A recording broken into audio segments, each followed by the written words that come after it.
एक समय की बात है जब शीना अपने भैया मनोज और भाभी पूनम के साथ उनके फ्लैट में रहती थी। शीना के माता पिता बचपन में ही गुजर गए थे और तभी से उसके बड़े भाई मनोज ने ही उसे माँ बाप का प्यार दिया।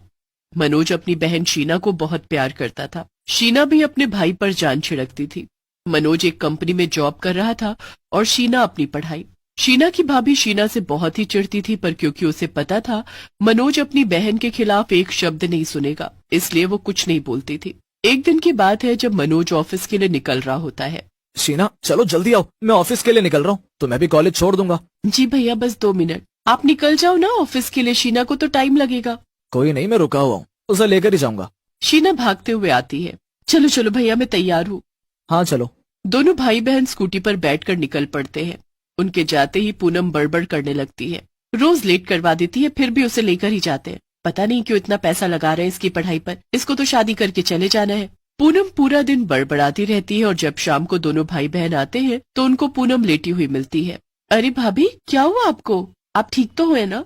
इतना काम था कि मैं थक गई हूँ। सब मिलकर खाना खाते हैं और फिर मनोज बोलता है, कल तो तुम्हारा रिजल्ट है। हाँ भैया, मुझे उसी की टेंशन हो रही है। अरे टेंशन मत लो, सब अच्छा होगा। अब अगले दिन शीना का रिजल्ट आता है और वो कॉलेज में टॉप करती है। मनोज और शीना बहुत ही खुश होते हैं, पर पूनम की हमेशा की तरह शक्ल बनी रहती है। बताओ तुमको अब की क्या गिफ्ट चाहिए? हमें तो आप बस कल घुमाने ले चलो। हाँ बिल्कुल, आखिर तुमने कॉलेज में टॉप किया है, कोई मजाक थोड़ी है। आप बहुत अच्छे हो भैया। हाँ, पर जाएंगे कैसे? आपके स्कूटर पर बस 2 ही लोग आ सकते हैं। अरे मैं तुम दोनों को बैठा लूंगा, तुम चिंता मत करो। अब अगले दिन सब तैयार होकर खड़े हो जाते हैं।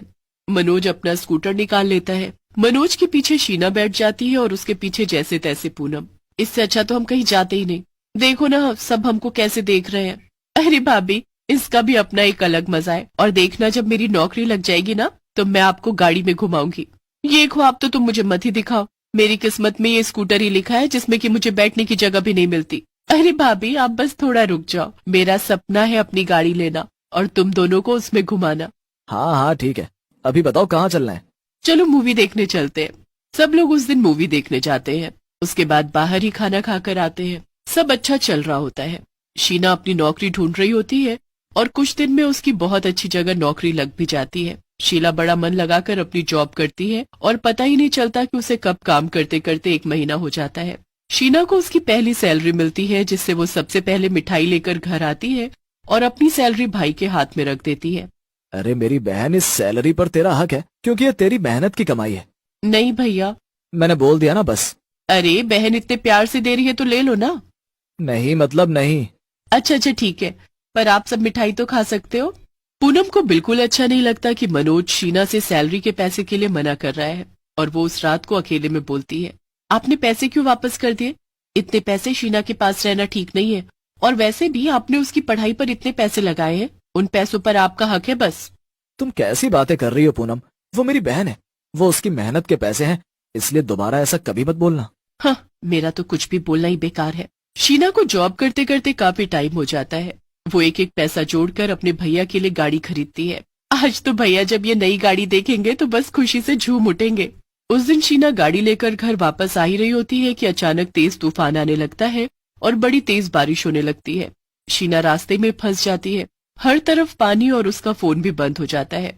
वो जैसे तैसे किसी का फोन मांगकर घर के लैंडलाइन पर कॉल करती है। हेलो भाभी, मैं यहाँ जूस वाले की दुकान के पास फंस गई हूँ। मेरा फोन भी बंद हो गया है, आप जल्दी से यहाँ भैया को भेज दो। अच्छा अच्छा ठीक है। क्या हुआ पूनम, किसका फोन था? अरे वो काम वाली का फोन था, बोल रही थी कि आज तूफान की वजह से काम करने नहीं आ पाएगी।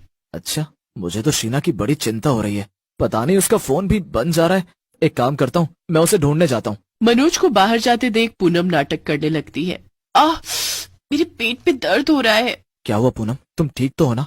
आप बस मुझे कमरे में ले चलो। मनोज पूनम को कमरे में लेकर जाता है और यहाँ शीना तूफान में बुरी तरह फंस जाती है। उसकी गाड़ी बहती हुई एक गड्ढे में जा गिरती है और पानी में डूब जाती है। शीना अपने भाई का इंतजार करती रह जाती है और तड़प तड़प कर मर। अगले दिन मनोज और पूनम को शीना के मरने की खबर मिलती है। ये सदमा मनोज बर्दाश्त नहीं कर पाता और वो फूट फूट कर रोने लगता है। पूनम भी रोने का नाटक करने लगती है, पर वो अंदर ही अंदर बड़ी खुश होती है। अचानक फिर वहाँ एक पुलिस वाला आता है। ये लीजिए चाबी। चाबी? किस चीज की? गाड़ी की। शीना की मौत इसी गाड़ी में डूबने की वजह से हुई थी और ये गाड़ी उन्होंने कल ही ली थी। उसका तो सपना था नई गाड़ी लेना, और कल जब उसका सपना पूरा हुआ तो वो ही नहीं रही। पूनम गाड़ी की चाबी हाथ में लेती है और बाहर खड़ी चमचमाती गाड़ी को देखती है तो खुशी से झूम उठती है। कितनी सुंदर गाड़ी है, मुझे तो यकीन ही नहीं हो रहा कि ये अब हमारी है। पूनम उदास होकर मनोज को गाड़ी की चाबी दे देती है, जिसे वो लेने से साफ साफ मना कर देता है। नहीं, मुझे एक गाड़ी देखकर हमेशा शीना की याद आएगी, मुझे नहीं चलानी है गाड़ी। पूनम को इस बात से कुछ फर्क नहीं पड़ता और वो कुछ दिनों में गाड़ी सीखकर उसे चलाना शुरू कर देती है। पहले ही दिन जब पूनम गाड़ी लेकर जाती है तो वो बड़ी खुश होती है और मजे से सड़कों पर गाड़ी चला रही होती है, पर तभी उसको पीछे सीट पर एक चुड़ैल की झलक दिखती है। पूनम अचानक गाड़ी रोकती है और पीछे मुड़कर देखती है, पर वहां तो कोई भी नहीं होता। अभी तो कोई था यहाँ पर, फिर अचानक कैसे गायब हो गया? पूनम गाड़ी घर लाकर खड़ी कर देती है और अंदर चली जाती है। अब रात को उस गाड़ी के हॉर्न के बजने की तेज आवाज आने लगती है। पूनम खिड़की से झांकती है तो गाड़ी का सिक्योरिटी अलार्म बज रहा होता है। पूनम जैसे ही नीचे जाती है तो वो अचानक बंद हो जाता है और गाड़ी की हेडलाइट अपने आप चालू बंद होने लगती है। ये क्या हो रहा है? गाड़ी तो बंद है। अब जैसे ही गाड़ी की लाइट बंद होती है वैसे ही पूनम के सामने एक भयानक चुड़ैल आ खड़ी होती है और फिर जैसे ही लाइट चालू होती है वो गायब हो जाती है। पूनम चिल्लाती हुई वहां से घर में भागती है और मनोज को बताती है। मनोज बाहर आकर देखता है, वहां कोई भी नहीं होता। अब अगले दिन फिर से कुछ अजीब होता है। जब मनोज ऑफिस चला जाता है और पूनम घर पर अकेली होती है, तभी उसे गाड़ी के स्टार्ट होने की आवाज आती है। पूनम बाहर जाकर देखती है तो गाड़ी अपनी जगह से गायब होती है। पूनम बड़ी परेशान हो जाती है कि गाड़ी गई तो गई कहाँ। वो जल्दी से मनोज को फोन करके बताती है तो वो ऑफिस छोड़ फटाफट घर आता है। गाड़ी को सामने देख मनोज पूनम के ऊपर खूब चिल्लाता है। यही तो खड़ी है गाड़ी, तुमने ये क्या रोज रोज का नया ड्रामा लगा रखा है? मैं इतनी जरूरी मीटिंग छोड़कर आया तुम्हारी वजह से। मनोज गुस्से में वापस चला जाता है और फिर से पूनम की बात पर यकीन नहीं करता। पूनम मन ही मन सोचती रहती है कि आखिर ये गाड़ी कब और किसने यहाँ लाकर खड़ी की। उसे कुछ समझ नहीं आता। अब हर रोज उसके साथ कुछ न कुछ अजीब होता रहता है। एक रात तो पूनम को इतना गुस्सा आता है कि वो गाड़ी की चाबी उठाती है और निकल पड़ती है। ये सारी चीजें इस मनहूस गाड़ी की वजह से ही हो रही है, आज मैं इसी को ठिकाने लगाती हूँ। पूनम गाड़ी में जाकर बैठ जाती है और गाड़ी स्टार्ट करके निकल पड़ती है।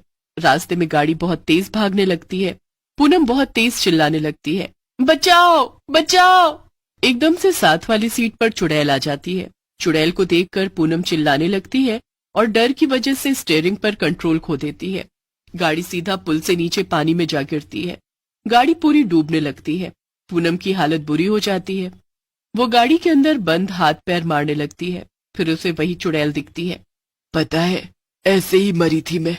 दम घुटता है तो ऐसा ही होता है, मुझे भी हुआ था। तुम अगर मेरे साथ ऐसा ना करती तो मैं आज जिंदा होती। तुम जानना चाहती हो ना कि मैं कौन हूँ? मैं वही हूँ जिसकी गाड़ी में तुम इतने दिनों से मजे ले रही हो। पूनम की आंखें बड़ी हो जाती हैं। फिर अचानक एक पल में गाड़ी ऊपर आ जाती है।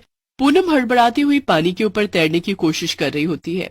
कुछ लोग पूनम को बचा लेते हैं। पूनम पीछे देखती है, चुड़ैल और गाड़ी पानी में होते हैं। अरे भाई, कोई गाड़ी बाहर निकालो। नहीं, जाने दो, ये जिसकी है उसी के पास जाने दो। इतना कहकर पूनम घर को लौट जाती है। वो शीना ही थी। मैंने उसके साथ बहुत बुरा किया। मैंने 2 भाई बहन को अलग कर दिया। मैं बहुत बुरी हूँ। बेचारी कैसे तड़पी होगी मरते वक्त। आज मुझे इसका एहसास हो गया।